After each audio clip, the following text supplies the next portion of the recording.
आज का हमारा टॉपिक जो है ये कोलिजियम को लेके है। और कोलिजियम को लेके लेजिस्लेचर और जुडिशरी के बीच हमेशा एक कॉन्फ्लिक्ट बना रहता है। और ये आजकल भी न्यूज़ में है और पहले भी लेजिस्लेचर और जुडिशरी के बीच में इनके बीच में इस चीज़ को लेके बहस हो चुकी है या कॉन्फ्लिक्ट हो चुका है। तो हम देखते हैं कि कोलिजियम होता क्या है। आज हम लोग इन सब क्वेश्चंस के बारे में डिस्कस करेंगे। Why collegium is in news, what is collegium system in India, advantage and disadvantage of collegium system, what was NJAC. तो इन सब टॉपिक्स पे आज हम लोग बात करने वाले हैं। और कोलिजियम एक हमारे एग्ज़ाम पॉइंट ऑफ व्यू से भी बहुत ही इम्पॉर्टेंट टॉपिक जो है हमारे कॉन्स्टिट्यूशन में, पॉलिटिकल साइंस में भी ये कवर होता है और करंट अफेयर में तो ये आता ही है। तो चलिए हम देखते हैं कोलिजियम न्यूज़ में क्यों है। अच्छा, वैसे मैं लेमन लैंग्वेज में अभी बता दूं कि कोलिजियम एक तरीके से सिस्टम है इंडिया में ट्रांसफ़र करने का जजेस को और अपॉइंट करने का जजेस को। सुप्रीम कोर्ट और हाई कोर्ट के जजेस को ट्रांसफ़र और अपॉइंट करने के सिस्टम को कोलिजियम कहा गया है यहाँ पे। तो हम देखते हैं ये न्यूज़ में क्यों है।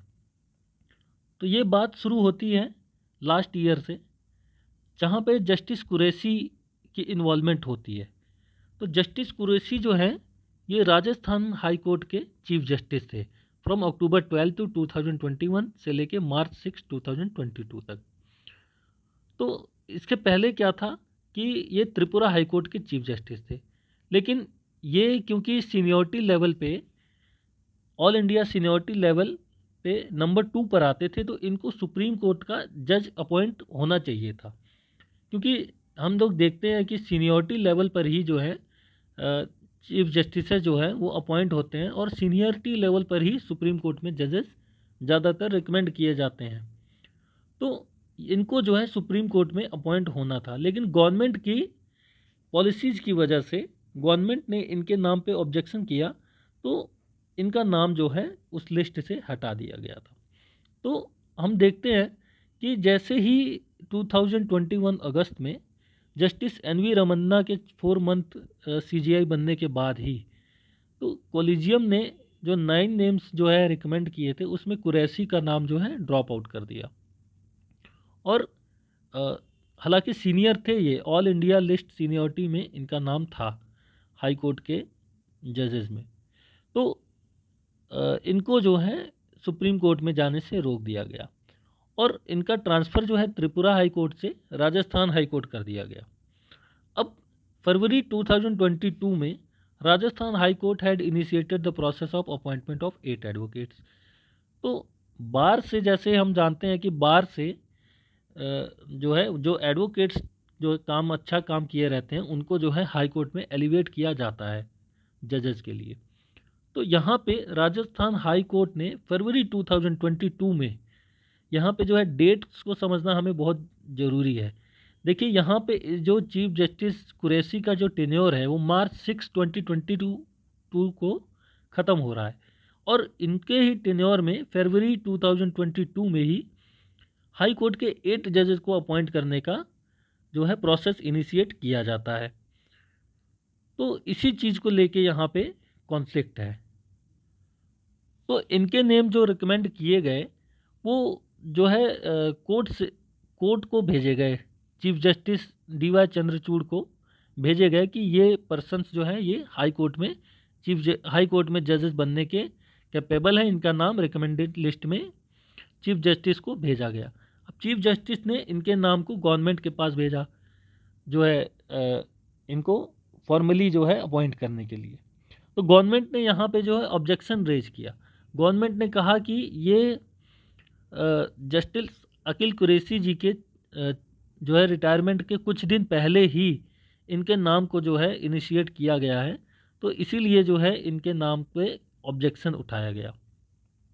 लेकिन बाद में जब चंद्रचूड़ जी ने ये बोला कि आप इसके ऊपर अपना इंटेलिजेंस का वो रिपोर्ट दीजिए कि आप इनके नाम को क्यों ऑब्जेक्शन कर रहे हैं, तो यहाँ पे गवर्नमेंट ने कोई भी जवाब नहीं दिया और इम्प्लाइडली जवाब ना मिलने की वजह से जस्टिस डी.वाई. चंद्रचूड़ जी ने इन लोगों को हाई कोर्ट का अपॉइंट कर दिया। तो ये सारा मामला था न्यूज़ में जो चला। हालांकि इसके बाद जो है लॉ मिनिस्टर जो हैं किरण रिजिजू जी ने इस पे काफ़ी जो है खेद व्यक्त किया और काफ़ी सारी बातें जो हैं कोलिजियम सिस्टम को लेके बोली। तो आइए हम देखते हैं कि लॉ मिनिस्टर जी ने क्या कहा। तो collegium system is an alien to constitution. There are loopholes in the collegium system and people are raising voices that the system is not transparent. तो इनके हिसाब से इन्होंने जैसे कहा कि कोलिजियम सिस्टम में बहुत सारे लूप होल्स हैं और इसके ऊपर ये हमेशा सवाल उठता आया है कि ये सिस्टम जो है ट्रांसपेरेंट नहीं है। और दूसरा, यहाँ पे किसी की अकाउंटेबिलिटी नहीं होती है या कोई जिम्मेदारी नहीं लेता है। एवरी जज is not right but every judgment is correct and right because it is judicial pronouncement. सारे जज जरूरी नहीं कि सही हों, लेकिन सारे जजमेंट हमेशा सही होते हैं क्योंकि वो एक जुडिशियल प्रोनाउंसमेंट है। और जुडिशरी का जो है रिस्पेक्ट करना सबकी ड्यूटी है। As long as the system of collegium prevailing, if court thinks that the government has to merely sign on the recommendation of collegium, then what role does government have? तो इनका ये कहना है कि अगर कोलिजियम सिस्टम जब तक रहेगा तब तक अगर कोर्ट को लगता है कि गवर्नमेंट का काम सिर्फ साइन करना ही है रिकमेंडेशन पे, तो गवर्नमेंट को भेजते ही क्यों है? गवर्नमेंट को जो है ये भेजना ही नहीं चाहिए, गवर्नमेंट का रोल ही नहीं है इसमें। तो ये जो है सारा सिस्टम पे जो है किरण रिजिजू जी ने क्वेश्चन खड़े किए। तो इसी के ही जो है रिप्लाई में आज के सेशन में जो है कई सारे जजों ने इस पे ऑब्जेक्शन रेज किया और बहुत ही जो है अपने सेंटिमेंट्स जाहिर किए जो अटॉर्नी जनरल को सुप्रीम कोर्ट में। तो सेंटिमेंट्स ये जाहिर किए कि इस तरीके के स्टेटमेंट्स जो है नहीं दिए जाने चाहिए और ये एक तरीके का डिसअपॉइंटिंग है उन लोगों के लिए जो है जस्टिसेस के लिए।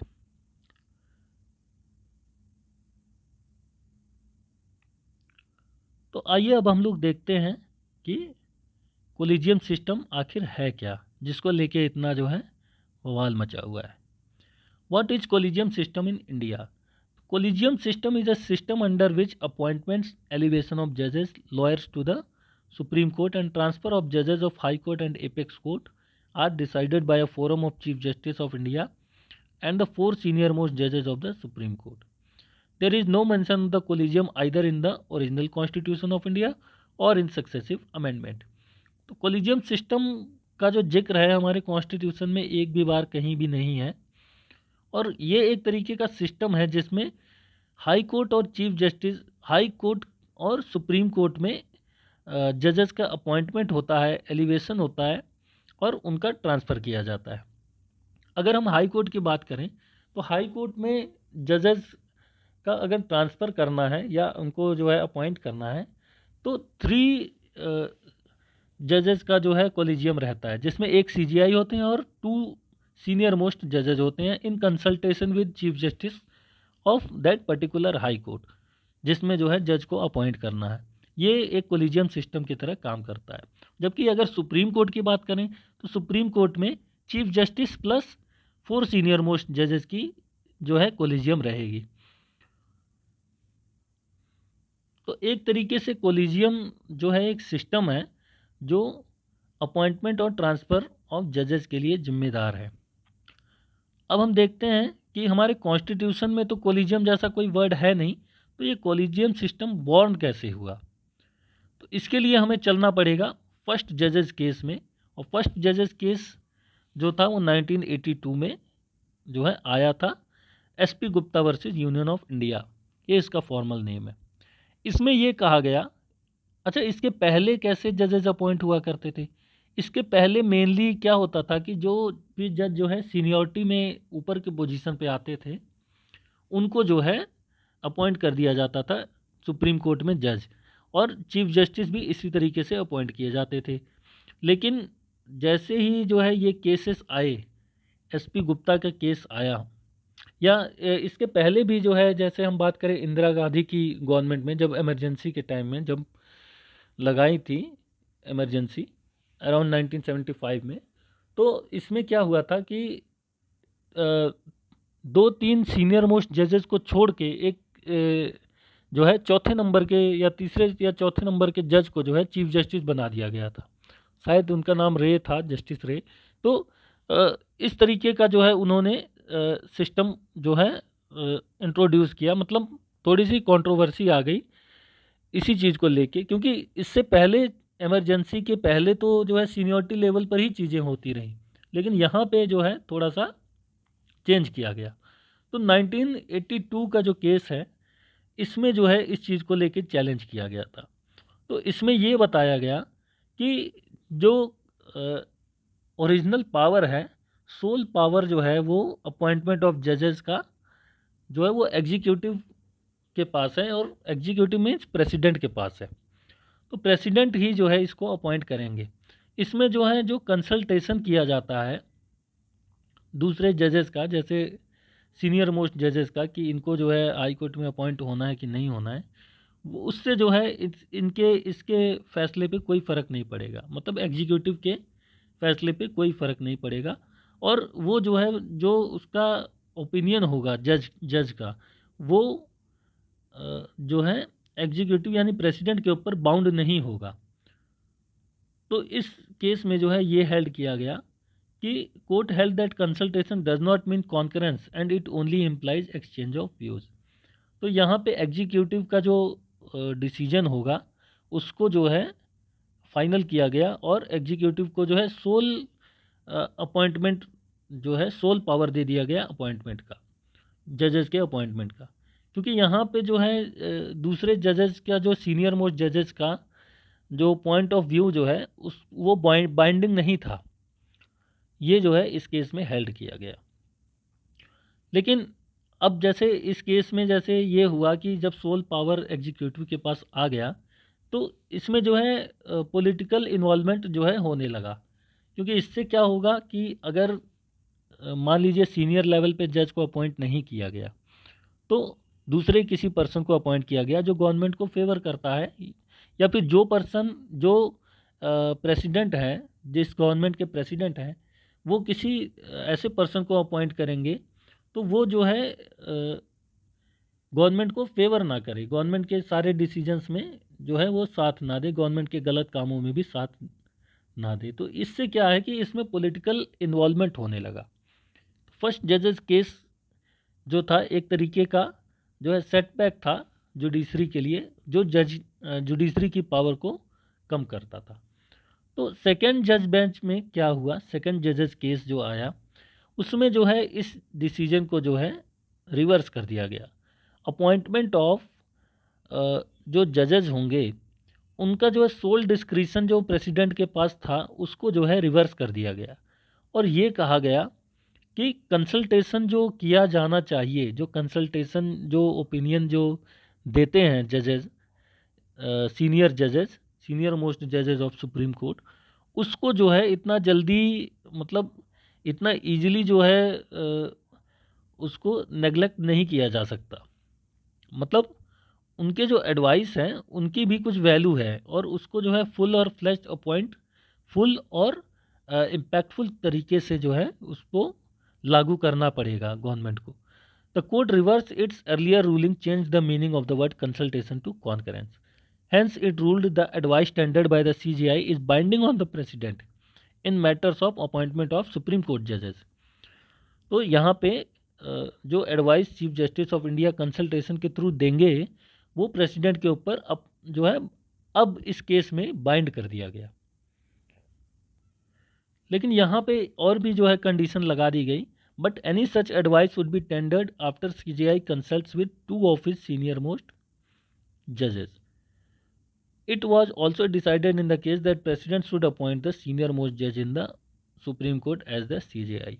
तो ये एक तरीके का डायरेक्शन दिया गया कि सीनियर मोस्ट जज को ही जो है ऑफ सुप्रीम कोर्ट उन्हीं को ही जो है CJI बनाना चाहिए। और जब कंसल्टेशन किया जाएगा अपॉइंटमेंट ऑफ जजेस को लेके सुप्रीम कोर्ट या हाई कोर्ट में, तो चीफ जस्टिस के साथ साथ 2 सीनियर मोस्ट जजेस और भी होंगे जिनका जो है डिसीजन कॉन्करेंस होना चाहिए चीफ जस्टिस के डिसीजन के साथ साथ। कॉन्करेंस मीन्स एक ही तरीके का व्यू होना चाहिए उनका, एक नाम पे जो है राजी हों, यही होना चाहिए। तो सेकंड जजेस केस जो था एक तरीके से जुडिशरी के लिए बहुत इम्पोर्टेंट था, और इसमें जो है प्रेसिडेंट की जो सोल डिस्क्रिशनरी पावर थी अपॉइंटमेंट को लेके, उसको जो है हटा के चीफ जस्टिस ऑफ इंडिया की जो पावर है, उसके उनके जो एडवाइस है उसको जो है बाइंडिंग कर दिया गया। तो इसके बाद जो है आया थर्ड जजेस केस जो 1998 में आया। इसमें क्या डिसाइड हुआ? The consultation process to be employed should be based on the plurality of जजेस। He should consult a collegium of 4 senior most जजेस before making a recommendation to the president, and even if 2 जजेस give an adverse opinion he should not send the recommendation to the president. तो third जजेस bench में ये कहा गया कि जो कंसल्टेशन प्रोसेस किया जाता है, मतलब जो नेम के ऊपर रिकमेंडेशन मांगा जाता है, उनका ओपिनियन मांगा जाता है जजेस का, उसको जो है प्लूरैलिटी ऑफ जजेस के द्वारा ही होना चाहिए। मतलब यहाँ पे कोलिजियम की संख्या जो है बढ़ा दी गई, और यहाँ पे 4 सीनियर मोस्ट जजेस प्लस चीफ जस्टिस को जो है कोलिजियम रखा गया सुप्रीम कोर्ट के मैटर्स को लेके। और इसमें एक चीज़ ये भी था कि जो आने वाले नेक्स्ट जो है चीफ जस्टिस हैं, वो भी जो है इस कोलिजियम का पार्ट रहेंगे। तो इसमें जो है ये कहा गया कि अगर 5 में से जो है चीफ जस्टिस अगर उस नाम पे राजी नहीं भी होते हैं, मतलब उन पे उनका उस जज के नाम पे जो है राजी नहीं होते हैं अपॉइंटमेंट को लेके, और बाकी सारे जजेस कोलिजियम में जो है एग्री करते हैं, तो ये भी जो है उनके ऊपर जो है गवर्नमेंट के ऊपर बाइंड हो जाएगा कि उस पर्सन को अपॉइंट करना है। मतलब यहाँ पे प्लूरैलिटी की बात की गई है, मतलब 3 जजेस के ओपिनियन जो हैं, मतलब मैक्सिमम नंबर जो इसमें मेजॉरिटी रहेंगे उसके हिसाब से जो है चलेंगी चीज़ें। तो ये जो है थर्ड जजेस केस में डिसाइड किया गया। अब हम देखते हैं इशूज़ विद कोलिजियम सिस्टम। तो कोलिजियम सिस्टम के साथ जो है क्या एडवांटेज और डिसएडवांटेज है, वो हम इसमें देखते हैं।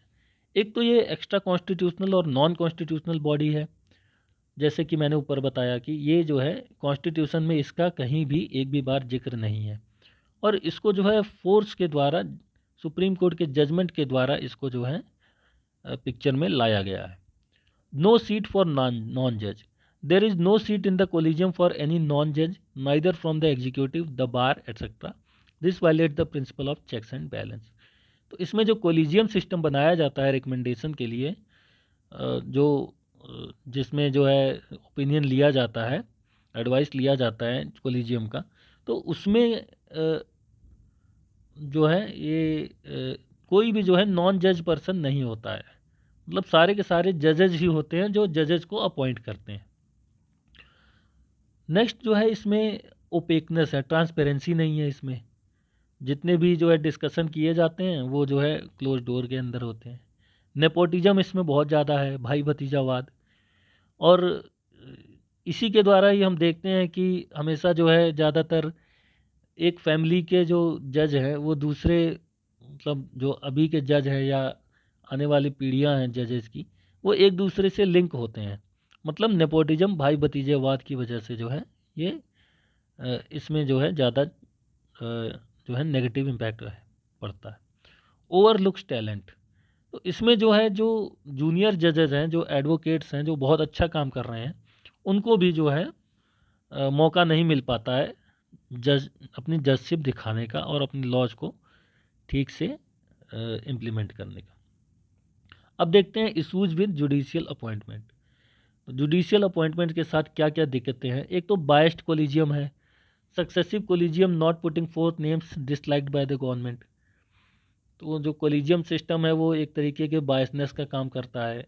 अब एग्जैक्ट हम लोग ये तो नहीं कह सकते कि बायसनेस का काम करता है, लेकिन एक पॉइंट ऑफ व्यू ये है कि ये गवर्नमेंट के अगेंस्ट भी काम करता है। तो बायसनेस का जो है इसमें सवाल उठ सकता है। No one from the distinguished juries. तो जो अपॉइंटमेंट में जो रोल प्ले किया जाता है वो सिर्फ इसमें कोलिजियम में सुप्रीम कोर्ट के जजेस ही होते हैं, उसमें से कोई बाहर का डिस्टिंग्विश्ड जूरिस नहीं हो सकता। Preserve of judges. Appointment to the top court seem to be preserve of judges from the high court with a handful of appointment from the bar. तो हाई कोर्ट के जजेस जो होते हैं इसमें, जो हाई कोर्ट में चीफ जस्टिस होते हैं, उन्हीं के हैंड पिक जो है किया जाता है बार से, तो वही जो है वकील होते हैं वो जज बन जाया करते हैं। बार के थ्रू जो है जज इसी तरीके से बनाया जाता है। तो इसी को लेके जो है पूरा जो है इशू था कोलिजियम को लेके। तो इसमें क्या होना चाहिए, इसमें जो है ट्रांसपेरेंसी होनी चाहिए। There is a need to revisit this and secure a better broad based and transparent method of appointing senior जजेस to the high court and the supreme court. तो ट्रांसपेरेंसी होना चाहिए, कॉन्स्टिट्यूशनल मैंडेट होना चाहिए, किसी तरीके का जो है स्टैट्यूट बनाना चाहिए अपॉइंटमेंट को लेके, या रूल्स होना चाहिए जो कॉन्स्टिट्यूशन में भी जो है डाले जाएं, अमेंड किए जाएं। Some nodding acknowledgement should be given to a specific provision made by the founding fathers of the constitution. तो इन्हीं सब चीज़ों की प्रॉब्लम्स को लेके जो बायस्ड कोलिजियम है या नेपोटिज्म है, ओपेकनेस है, इन सब चीज़ों को जो है ध्यान में रखते हुए गवर्नमेंट ने जो है एनजेएसी का जो है सुझाव दिया। अब एनजेएसी क्या होता है? National judicial appointment commission. तो नेशनल जुडिशियल अपॉइंटमेंट कमीशन एक तरीके का कमीशन है जो जजेस को अपॉइंट करने में जो है हेल्प करेगा, या उनके लिए एक जो है इंस्टीट्यूट है ये जो जजेस को अपॉइंट करेगा। was a proposed body which would have been responsible for the recruitment, appointment and transfer of judicial officer, legal officer and legal employees under the government of India and in all state government of India। तो ये एक तरीके की body बनाई गई जो recruitment, appointment, transfer of judicial officer, legal employees को लेके जो है ये काम करता, एनजेएसी। तो इसको गवर्नमेंट ने बनाया। The commission was established bye amending the constitution through the 99 constitutional amendment with the Constitutional 99th Act 2014 on 13 August 2014 and by Rajya Sabha on 14 August 2014। तो इस चीज़ को लेके जो है जो 99th कॉन्स्टिट्यूशनल अमेंडमेंट एक्ट के थ्रू जो है लोकसभा और राज्यसभा में इस चीज़ को पास कर दिया गया एनजेएसी को। अब जो है ये इफेक्टिव भी हो गया था। NJAC would have replaced the collegium system for the appointment of judges as invoked by the Supreme Court via judicial fiat by a new system।